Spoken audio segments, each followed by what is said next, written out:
The reason why we're talking about all of the books, all of these huge, gigantic, massive books, look at all this. Keep watching to find out what I'm talking about today.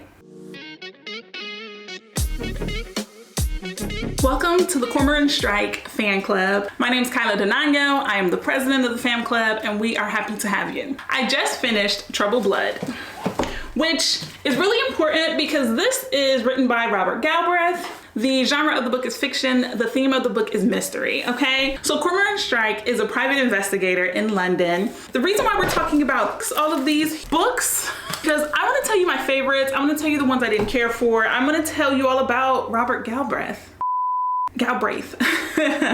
Okay, so in order, The Cuckoo's Calling. I've been seeing The Cuckoo's Calling all over the place. It didn't jump out at me. I was like, okay, is this giving a play on To Kill a Mockingbird? I really probably should have read the description, but I just kept seeing the book and then it got to be on the bestsellers list and then I was like, okay, let me grab it. It was a mystery. I've been falling head over heels for mysteries lately.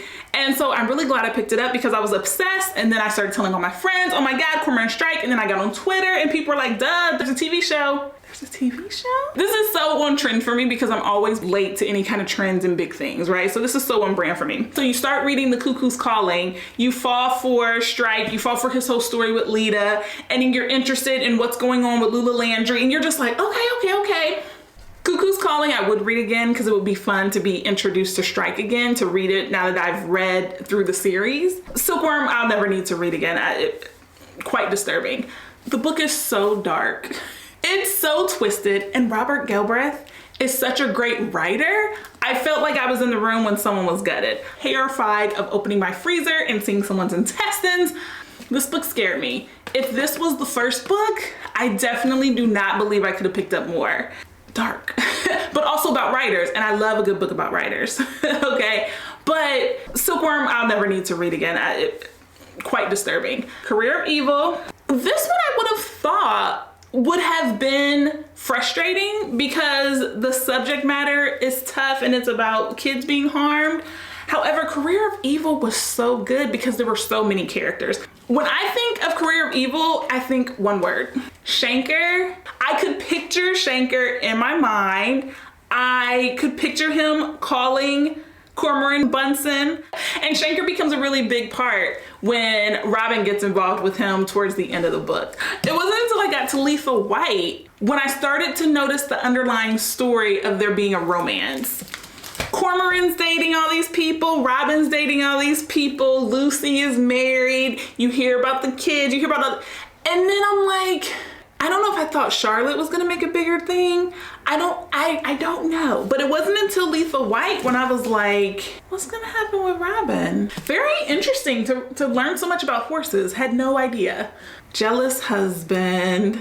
And the deceptive work of Robin when she gets to be in different characters and put on different outfits, very cute. What's gonna happen?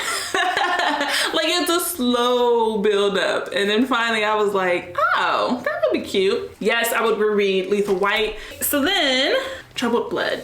I just finished this like literally 2 days ago. In fact, it might be late to be returned to the library. I loved it. It is 927 pages. Janice? What? This book had so many characters. Their PI firm starts booming. You're hearing about all the different clients that they're working for. You're hearing about more about Strike's life, right? So he never shares a lot with Robin. He's very private, but we get to see Strike's life. We get a better view of Joan. We get to see Ted. I could picture Ted in my mind, right? There was this huge discussion about him being so much taller than Strike. And so I'm just like, it was beautiful, right? The lotus on the water. Oh, not gonna give away the whole story. The Dennis Creed part was pretty gruesome. Unfortunately, the writing is so good, I could picture a lot of the torture scenes. That part I don't care for.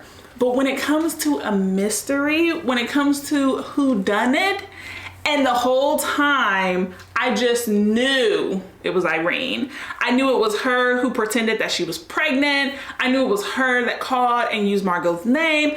I just knew it. And I was wrong. And I was very, very wrong. And this is incredible. Yes, I would reread Troubled Blood.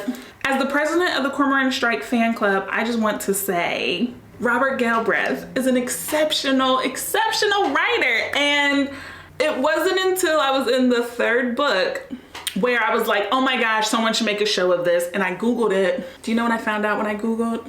Robert Galbraith, this is a pen name for J.K. Rowling. Maybe you've heard of Harry Potter. Huge movie series, huge book series. I know full-on adults who are still obsessed with the characters. I know the term Slytherin. I've never read the books. But yeah, these are written by J.K. Rowling, which I think is incredible because for one, the book is blowing up. The Cuckoo's Calling was massive, but now it makes me wonder, are there similar themes to this book to Harry Potter? Is the character development similar? Is this why people were obsessed with Harry Potter, right? So now I cannot wait to read that. And of course, I'll do book reviews about it. So this here is one of the first mystery books I picked up, and what made me realize, Kyla, I think you like mysteries. I think you like the suspense, especially when it's well written. All right, so take a look at this review here about the woman in the library, and I'll see you in the next video.